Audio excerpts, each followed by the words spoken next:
If you truly believe, again, that gold is true money and that the US dollar is failing, which is a proven fact that it is losing its purchasing power. If you buy 100 US dollars and hold those US dollars, they're never going to be worth more than what they were today, right?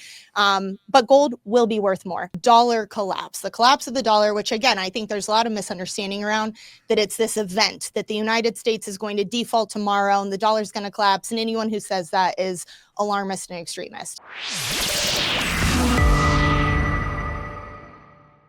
Hello and welcome to Soar Financially, a channel where we discuss the macro to understand the micro. My name is Kai Hoffman. I'm the @JR Mining guy over on X, and of course, your host of this channel. And I'm looking forward to welcoming a new face to the industry and a new face on the interview circuit here. It's Taylor Kenney. She's the economic journalist over at ITM Trading, and I'm excited to have her on. I briefly met her in Vancouver at the Vancouver Resource Investment Conference. I watched quite a few of her videos, so I'm excited to have her join us today. Topic-wise, we will be focusing a little bit on the macro, what is happening in the US, what's happening on the in the economy, and then we'll focus on gold. More on the micro side today. What's shaping gold price right now? Which way is it trending? What's the overall outlook? What are some of the most exciting trends in gold right now? And Taylor will put some color around that for us, so I'm really excited to have her speak to us, speak to you today. Before I switch over, please hit that like and subscribe button. Helps us out tremendously, grow the channel, invite fantastic guests, and we just appreciate it. So thank you so much for that. And now, Taylor, it is great to have you on the program. It's good to see you. Thank you so much for joining us. Awesome. Thank you so much for having me, Kai. I'm very excited to be here. Yeah, really excited for this. As I've mentioned, you're a bit of a fresh blood, fresh breath or new breath or whatever you call whatever the saying is here in the industry. So all of the above. It's great to have you. Taylor, maybe before we dive into, status of the economy, gold price and all of that, maybe we'll start with your personal gold journey first, because I'm curious to learn more. Who's Taylor Kenney and why gold? Yeah, absolutely. It's funny because I grew up actually with a family that was big believers in sound money. I actually bought my first truck, a funny story, with a gold coin, which was a great decision because at the time for the person I bought it from, right, if I'd paid US dollars, they'd be worth a lot less now than that gold coin is from the time when I bought my first beat up old Chevy. But that being said, it wasn't until a couple of years ago, I have always had a passion for emergency preparedness. Kind of led me down this rabbit hole of financial preparedness because the two overlap quite a bit. And again, that really kind of reinvigorated my passion around gold, silver, and sound money. And the more I started kind of going down that rabbit hole and pulling on different threads, I just started to realize how big and interconnected the world is. And I felt this burning desire to make sure that I could help other people understand, because I feel like a lot of times people make it overly complicated. And ultimately, most people just want to understand what's going on and how they can protect themselves. So that's kind of my, I guess, quick summary background and why I'm passionate about what I do. It's not getting easier out there either. So it is easy to overcomplicate things, leave emotion out of it, and just every morning waking up, it's really difficult to make sense of what is happening and trying to figure out what direction things are headed as well. Which leads me to my real first question here, Taylor, is like, what's your assessment of the economy right now? What's the state? How are you feeling about it? Yeah, absolutely. I mean, something I'm really passionate about that I talk about a lot is dollar collapse, the collapse of the dollar, which again, I think there's a lot of misunderstanding around that it's this event that the United States is going to default tomorrow and the dollar is going to collapse. And anyone who says that is alarmist and extremist. And of course, I say, it's a process that is happening right now. It's a fact, right? That the dollar is losing its global reserve currency status, that the dollar is going to be weaker, that BRICS nations are growing in power, all these different things that are happening. But the biggest clue, of course, in my opinion right now, what we're seeing too, is gold. Gold in the mainstream, gold in legacy media, gold in the White House, all these other things I know we're going to dive into more detail a little bit later. But ultimately, the writing is on the wall that I think that a new monetary system is being ushered in. And I think we're only going to see more cracks, especially with the current administration. I think that they're really not afraid of taking risks and pushing the boundaries. I don't know if you saw like the latest today, that job report came out that we had, I think, 175,000 job cuts in February in the United States, the most since 2020, and the most this year since 2009. And again, I think these are things we've all been feeling over the last couple of years, but that might have been kind of covered up by government spending and our debt problem. And if we're starting to really roll that back and cut spending or find ways to maybe cut government jobs, whatever it is, we're going to really start to see this pain that I think so far has just been a game of kick the can down the road. Yeah, absolutely. There's a lot going on. Doge is having already an impact. Jobless number or Mhm. job cut numbers here jumped up dramatically. When you looked at the numbers, do you see how much of that was Doge related, meaning government layoffs? Do you have a Yeah. breakdown for us? Yeah, I believe it was about 41,000 of that 175 in February. Now, I know there will be a lot of people out there who might say, okay, well, wait a second. That was all just these government cuts, right? Like, that's not really a true representation of the labor market. But ultimately, last year, when we were seeing all these positive job reports and we were seeing these insane revisions come out, right? I was at that time saying, hey, where are all these new jobs coming from? It's not making sense. We have all these bankruptcies, we have companies closing. Like, how is it possible that we're having these positive job reports? And it's because the majority of job creation was coming from healthcare and government.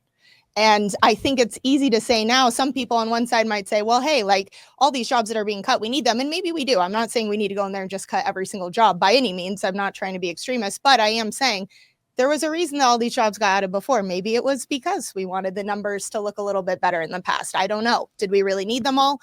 Or was this just another way of keeping the machine running?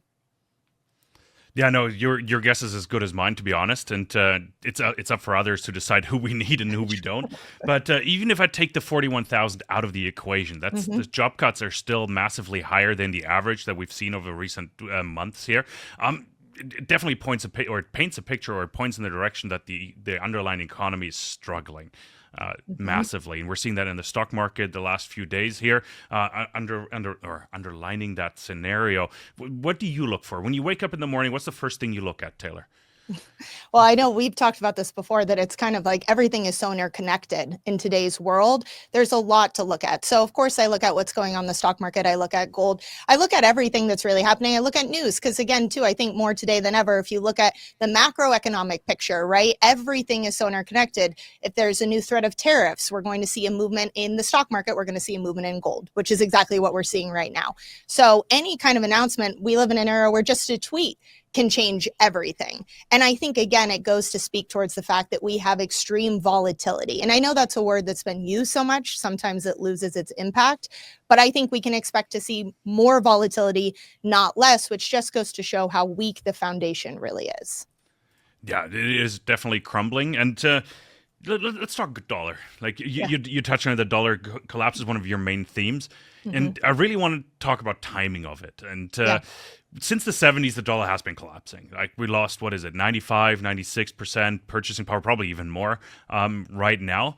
My problem with the whole theory is, and I'll give you a bit of background, Sure. is like I sat together about a year and a half ago with some smart minds around the dinner table, and we talked about what is our biggest fear. Mine was we've been predicting something to happen, it just doesn't happen. So the dollar has been collapsing since the 70s. That's over 50 years. So the timing of it all, like, is this the end game that we're witnessing right now? Are we privy to that end game right now that we've been probably forecasting for 50 years? I don't have a crystal ball, so I can't say with certainty. And I think to your point, right, people have been predicting dollar collapse as this event for a long time, which is why I am always very passionate about saying it is a process that is marked by important events, moments where we might look back and say, hey, that was a pivotal turning point, right? Like sanctions on Russia, that was a pivotal turning point. That ignited half of the population essentially to band together. And we look at BRICS and again these other nations saying no more, we don't want to be underneath the dollar thumb, the United States thumb, Uncle Sam's thumb, right? We are moving and we are expanding, we are growing.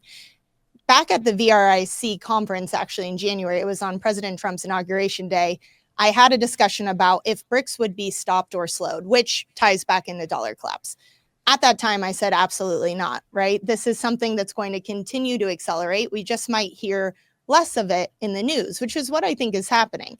You look at countries like Brazil, and they're kind of playing both sides, saying, hey, we're not pursuing a new currency, but they absolutely are still pursuing different ways to maneuver around the dollar. You look at the tariffs with China. Do we really think that China is going to ease up on their gold buying and trying to figure out ways to move around the dollar? Absolutely not. These countries are more motivated than ever. And we're only going to see this continue to grow.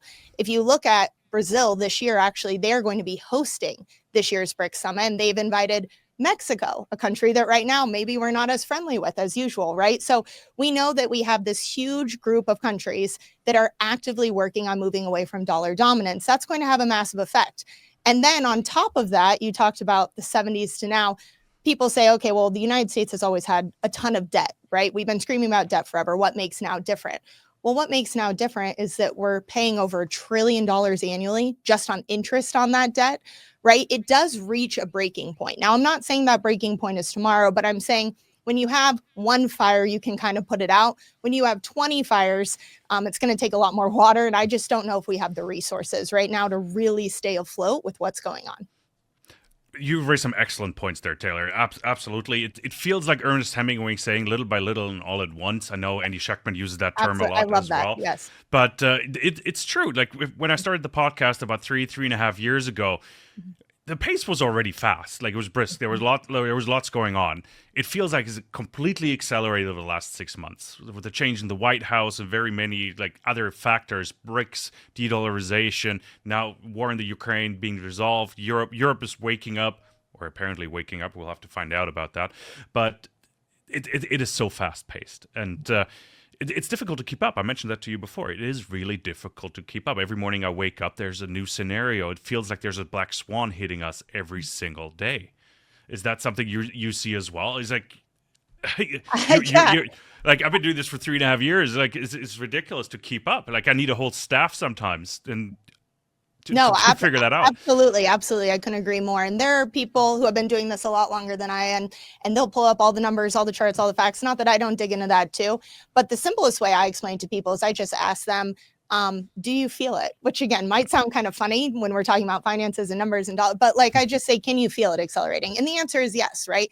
Everyone out there knows, whether you have been studying this for years or whether you're brand new to this space, or whether you're talking to your aunt or uncle, whoever it is, because again, my passion is trying to help people understand who might not know what's going on.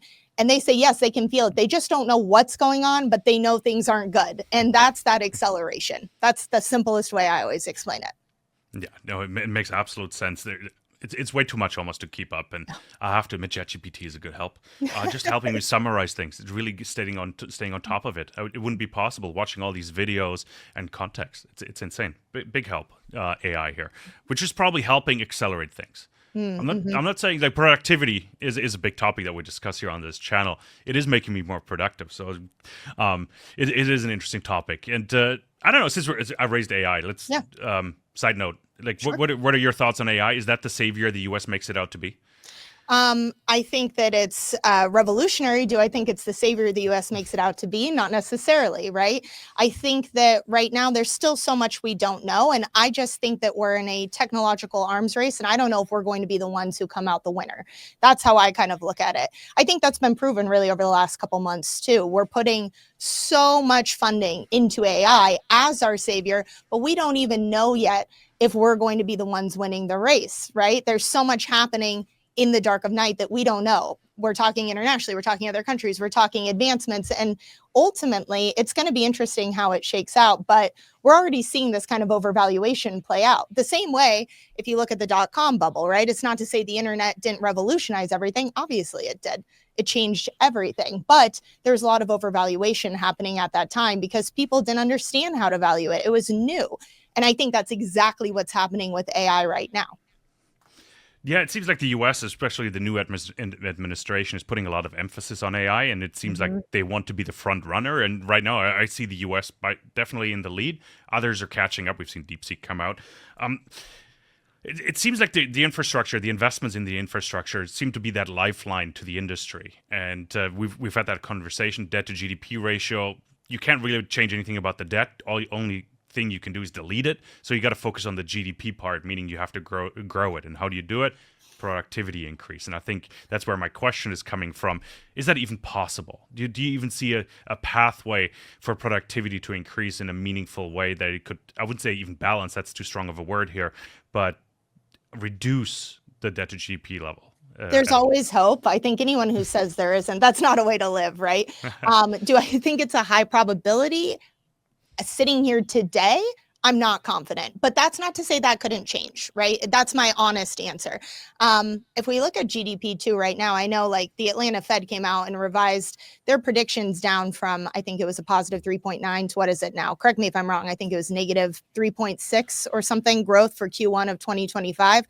Obviously, we're a consumer-driven economy, 70%. Everyone knows that. That's not new. But what's driving all of that right now is the wealthiest 10% of Americans who are making all their gains off the stock market. And if that's drying up and liquidity is drying up, I mean, we don't really know what's going to happen, but we do need something to change. Now, AI might be the thing that changes that. I just think, again, like you mentioned, DeepSeek, right? We didn't even know. Everyone was caught like, oh my gosh, we had no idea this was even coming. What's the next thing that's going to come out where we think we are the front runners and it turns out people are miles ahead of us and we didn't even know? I do think, though, that being said, America has always had a lot of ingenuity, and I think that we're good at developing new things. And I think if we can be the ones to push this forward, it's going to put us miles ahead. We just have to be the ones to do it, and that's the part that remains to be seen. Yeah, no, it's too early to tell for sure. It's interesting to watch. To be honest, I think the number, by the way, the Atlanta Fed was 2.8%, minus 2.8. Okay, I had to quickly look it up because Yeah. I had a graphic lined up earlier. We're already talking about a Trump session, which almost is a bit unfair, to be honest. He's been in office, what is it now, 6 weeks, and it's his recession. I struggle with that part. But you know, you've been doing this for a year and a half or so with ITM now, and we talked about things accelerating. What is the trend that is weighing the most on gold? Not weighing, but like in a negative sense, but like what's pulling on gold the most in either direction right now that you're witnessing? I think, again, it's funny, right? Like, I'm sure we're going to talk about revaluation as well, but Yes. when we think about gold revaluation, the reason why I'm saying this is because it ties to what you're asking. A strong gold is a weaker dollar historically, right? There's a reason, again, that we see central banks buying gold in record quantities. There's a reason that there's tens of millions of ounces flowing into New York right now. There's a reason that gold, again, is not just that ancient relic that they've been saying it is forever, gaslighting us to say it's not important, it doesn't matter. Why is it the center of conversation today? Why is everyone talking about gold? It's because the people in power, the people at the top, they understand that the dollar's days are limited. Again, going back to dollar collapse. And I'm not saying, again, the dollar's collapsing tomorrow. I'm just saying the current monetary system we have obviously is living on borrowed time. It's fueled by debt. It cannot go on the way it has been forever. And I think finally, for once, all these people in power around the world are waking up, pulling their heads out of the sand and saying, we can't go on the way we've been going on. Something has to change. And I think trust, fundamental trust in the system was broken a long time ago. But as more trust collapses and it becomes clearer and clearer this can't go on, you have to put trust and faith in something. And it's not the credit of the United States government. It's going to be a tangible commodity, an asset like gold. No doubt. There's very few tier one assets as the BIS describes them. What is it? It's cash, it's bonds, and it's gold, correct? Correct. And there's a reason that they moved gold to that tier one asset, right? Like, I think, again, everything's interconnected. And if we look at the reason why things are done, they're not just done by accident, by coincidence, at random, right? Like, there's something going on. And I'm not trying to be a conspiracy theorist by any means. I'm just saying that there is a global move towards gold. And it's because the dollar, I mean, we've never really had a situation like this. If we look at the dollar, it is so interconnected in everything that touches everyone in the entire globe. There's not a person who's not impacted by the dollar. So if the dollar days are numbered, you're going to need something else. Gold and silver. Gold and silver. Hard assets, real assets. 100%. What puzzles me a little bit, and I've asked that other guests as well, especially last week before gold started turning, because it felt overhyped, overbought, and maybe overheated, and just overhyped. It's just I called it meme gold, quite honestly. It's just a gut from a gut feeling. Just looking at how the chart moved since the beginning of the year, in particular, it reminded me a lot of the Fed crypto reserve discussion. I was like, okay, we need to bring this back. Similar tone, similar momentum. I couldn't shake that, and if I was a trader, I probably would have gone short sometime early last week. Might have covered already, maybe not. Maybe I'm sitting on losses. I don't know. I'm a terrible trader. But what do you make of that? It's like, I know you don't typically comment on daily price action. I'm not asking you for like daily price forecasts, but the move in gold really, really accelerated. And does that just have to do with mainstream media paying attention? Fort Knox, Trump? What do you make of that? I mean, the short answer is Yes. I absolutely think that there's a lot more attention around gold. Like I was just saying, it is now mainstream conversation. So there's naturally going to be more hype around it.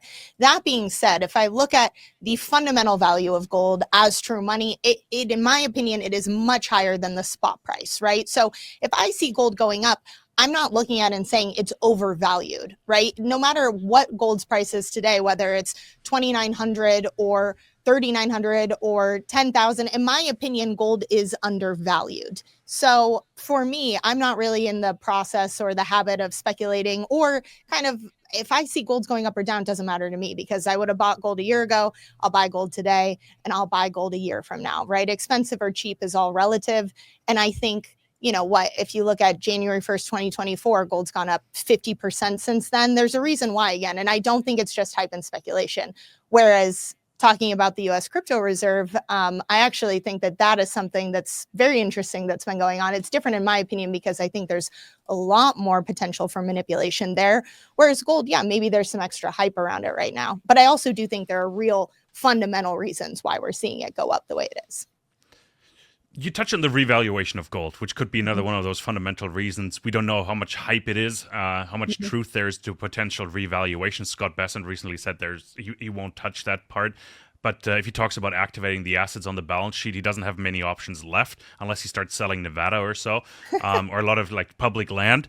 What do you make of that discussion? What do you think is fair value? What makes sense? I know you broke that down recently in one of your latest videos. Maybe you can give us the cliff notes here. Yeah, absolutely. So do I think a revaluation is possible? Absolutely, 100%. And again, I think people often say, well, if they were going to revalue it, why wouldn't they have done it a long time ago? Because they focus on the positives. Oh, it's going to help U.S. liabilities. It's going to help the balance sheet, blah, blah, blah, which is all true. But again, a stronger gold means a weaker dollar. So there's a reason that they haven't done it officially since, you know, it's been almost 100 years. And then in the 70s, right before we went off the gold standard and shortly after, they tried to do it again a couple of times, didn't stick, free market value went way up. Do I think that it could be an official revaluation? Yes. Do I think if I'm Scott Bessent, I'm saying, oh, I'm not going to touch that, that's what I'd say, whether I was going to revalue it or not? Absolutely. I mean, I think he's not going to come out and say, oh, I'm going to do this. I think he would just do it if that's what's going to happen. So I don't put much stock in saying I'm not going to touch that. I think that that doesn't mean anything to me. That being said, I don't think it necessarily has to be an official revaluation. I think that it could come from the United States. It could come from somewhere else. The world is so interconnected. I'm curious to see how it's going to play out. But the fact it's even being floated, in my opinion, it wouldn't even be out there in this way if it wasn't a true possibility. As far as how high it could go, I mean, I know that people speculate from everywhere, again, from 10,000 to 150,000. No matter what it was, it would help. I think that it will be curious to see. I mean, I don't know for sure what it will be. I could speculate, but I was going to say your guess is as good as mine, especially on the dollar value, if it even happens. I think you mentioned in your video that back in the 1930s, they revalued gold from $38 to $42. And what was it before, from 36 to 38, I believe, if I recall correctly. Small moves. Yes, small movements.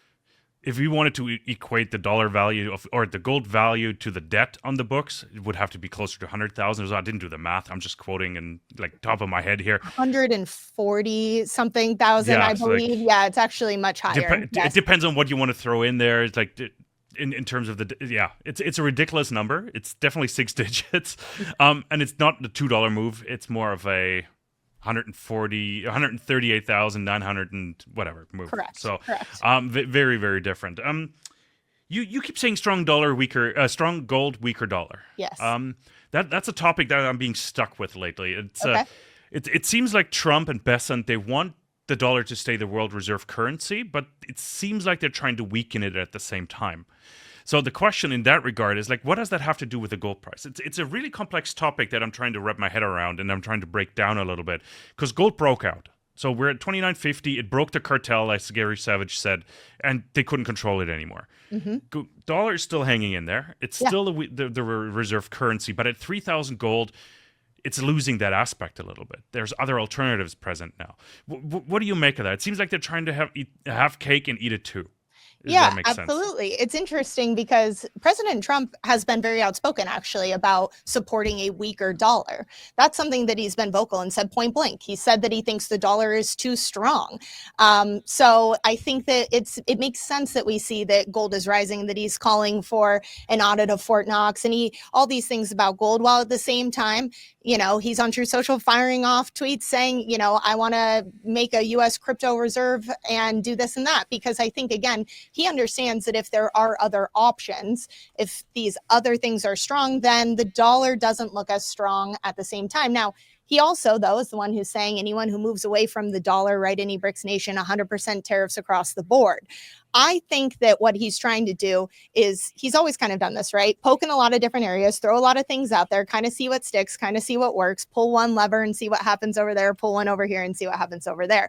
I think that there is a big plan, but I also think he's kind of in this initial stage of poking and prodding and seeing what the best option is, kind of seeing how the initial reaction is. That's my take on what he's doing right now.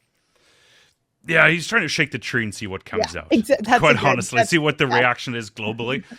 China is trying to devalue the yuan versus the dollar by pumping more money into the system. It's an interesting global chess game. Absolutely. That's absolutely. How about silver? We haven't talked silver at all. I know ITM Trading looks at silver as well. What are your thoughts on silver, and why is it so disconnected from gold? Yeah, I mean, I love silver. I own silver. So I always start by saying that, because I do mainly talk about gold. And I think, again, it's easy to, with gold being the focal point right now. But I know there are a lot of people who feel kind of sidelines and say, well, what about silver, right? Silver, gold to silver ratio, it should be closer to 10 to 1, or it should be this or that. We should be closing the gap. I think that a lot of people get really hung up on the gold to silver ratio and try and say, well, this is what it's been historically, this is what it's going to be today. But the ratio doesn't prove anything. It doesn't force silver to move in a certain way. I think gold and silver move together until they don't, right? Obviously, silver's dual use. I think that if gold continues to go up, and I believe it will, yes, silver will go up. Do I think the gap will close? Absolutely. But do I think it's ever going to be 1-to-1? No. I mean, I actually see that a lot. People will say, hey, it's going to be the same. Silver's going to prove itself, blah, blah. And I say, since the dawn of time, like going back to the Roman Empire, I think gold to silver ratio is 12-to-1. So gold has always been worth more. I think that there's a reason that central banks are buying gold, because when they're looking at the reset, gold will be at the crux of it all. But should that happen, are we going to see silver move up substantially in that gap close? Absolutely. Yeah. How does it look for supply and demand at ITM? I know I love talking with bullion dealers in particular, because you can see it on a daily basis. Like, where's the demand coming from? Are there sales happening? Sales meaning, are people selling their gold back to you? What does that look like, that dynamic? Yeah, I mean, I think ultimately here at ITM, again, I kind of mentioned this earlier, we don't focus so much on the daily because we don't view gold and silver as a trade, right? We don't, it can be a trade, it can be an investment that you buy and then you turn around and sell. But ultimately, we go back to the why. Why are you buying gold and silver? Right? Why are you buying gold? What are you preparing for? Are you preparing for a currency collapse? Are you preparing for a currency reset? If that's the case, there's really no reason to be turning around and selling it, because what you're preparing for hasn't happened yet. It is in process. And of course, sometimes it makes sense, right? If you look back at 2008 and you'd purchase gold and silver, and then, after everything that happened a couple of years later, you want to go buy a house, you're going to be in a much better position to do so if you want to take your gold, take your silver, trade it into fiat currency, and then go buy your house and do whatever you need to do. That being said, right now, what we're preparing for on the other side, right? Like if there's a gold revaluation and silver jumps up dramatically too, you're going to be wishing you hadn't sold it now, right? Because again, what you're preparing for hasn't happened yet. So that's our official stance. That's how I feel about it too. And that's why any gold and silver that I've accumulated, I just keep stacking personally. No, that makes sense. That makes sense. But, given the economic times and people potentially looking at their, Kitco app or something on the phone, it's like, oh, it's $3,000. I bought during COVID. Maybe I'll sell again. Right. Yeah, so the temptation, probably maybe pocket $1,000. I'm not saying trading is the right thing to do. Like, that's really, I'm neutral on that. I'm just trying to gauge like what investor sentiment is like right now. We're about to hit $3,000, which is another, milestone for gold here. it's more about the psyche of I wouldn't even call them investor, gold owners or bullion owners. Yeah. When they look at it, it's like, oh, is it expensive? Is it cheap? Do I have holes in my budgets to fill? Given the underlying economic conditions that we discussed earlier. Absolutely. Right? I mean, it's a tough time for a lot of people. So the temptation is obviously there. I'm not going to say it's not. And everyone's situation is different. But I'm actually glad you brought that up, because that's another thing I hear a lot from people is they say, is it too late to buy gold? And so, is it too late? Did I miss the window? Oh, I should have bought in 2020. Oh, I wish I had bought blah, blah, blah, blah, blah. But again, if you go back and look, it's, in my opinion, never too late, because if you truly believe, again, that gold is true money and that the US dollar is failing, which is a proven fact that it is losing its purchasing power. If you buy 100 US dollars and hold those US dollars, they're never going to be worth more than what they were today, right? But gold will be worth more. Silver, in my opinion, will be worth more. So it's kind of like, ultimately, again, the temptation might be there, but it's not too late to buy. It's not too late to buy more. If it were me, that's what I'm doing. Again, everyone's situation is different, though. I understand it's tough for a lot of people out there. Yeah, I'm just looking at ETF flows, for example, and Europe has been selling while the US or North America and Asia has been buying gold on the ETF side, which could be an indicator that the underlying economies are doing slightly or are faring differently, meaning Europe is doing way worse. Germany is apparently in a recession officially. Nobody's admitting to it. The US is not in one, so there's potentially some free liquidity that could pour into gold. So I'm just looking at those trends and trying to figure out what is actually happening. Why would Europe be selling gold with everything that's going on? Taylor, maybe as a contraindicator, but a question to sort of prove the bull case is like, do you see any bear case for gold and silver? Is there anything that you think could derail the current price moves and the hype around gold and silver here? That's a really good question. I never say never. I think that there's, again, a lot at play that we don't know. There are a lot of people in power making different moves, but personally, I'd have to go with no. I'd have to go with no. And even maybe there's something short term, but again, I look at the big picture. You talk about the macro and the micro, right? I think everyone always gets really focused on, again, these micro movements, what's going on today. I look at the big picture, and I think the train left the station. I think that we are absolutely in the dawn of a commodity super cycle. I think that gold is going to be at the center of this new monetary system. And I think when you look at all of these things put together, the momentum is too strong, right? And I think, again, if we go backwards and look at history, anytime there's been a currency reset, anytime there's been a currency collapse, gold has been at the center of it, what they've used to revalue. So I just feel like this is where we're going when you look at history and you look at what's going on right now and you look at what's coming in the future. But that's Absolutely. A great question. I don't see many cases besides world peace, quite honestly. Which is not going to happen tomorrow. I hope we're on the right track here, that at least it calms down. But I don't see a lot of cases. The U.S. is not going to get rid of its debt tomorrow. There's not going to be world peace tomorrow. There's so many... No, like I agree. It's like I have a hard time with it, but I just need to ask that question. Maybe there is something, because we're always doom and gloom about the economy. Trying to be a bit doom and gloom about gold just to test the case a little bit. And, to be fair, yeah. Yeah, just to test the case and see what is happening, right? What's driving things, and what could hit us from left field that we might not expect. So, no. Taylor, really, really enjoyed this conversation with you. Where can we follow your work? Where can we find more of your work? Yeah, absolutely. So I am an economic journalist at ITM Trading. I have my own show there, Tailor Made Economics. So if you go to YouTube and search ITM Trading, you'll be able to find me there. And you can follow me at X at Taylor Kenney ITM. Fantastic. Taylor, thank you so much for your time. It was a great pleasure to catch up with you. We'll have to have you back on very soon just to discuss the latest trends and movements, because you break them down phenomenally well on your channel, and we appreciate that here as well. So thank you so much, Taylor, and to everybody else. Thank you so much for tuning in. We tremendously appreciate you watching, liking, commenting, and of course, subscribing. Although that said, 80% of you watching are not subscribed. Let's please change that. It helps us bring phenomenal guests on the program. It helps us increase our reach. So we do thank you for that. And of course, stay tuned. Hit that bell icon. We've got lots and lots more coming up. So thank you so much for tuning in, and take care.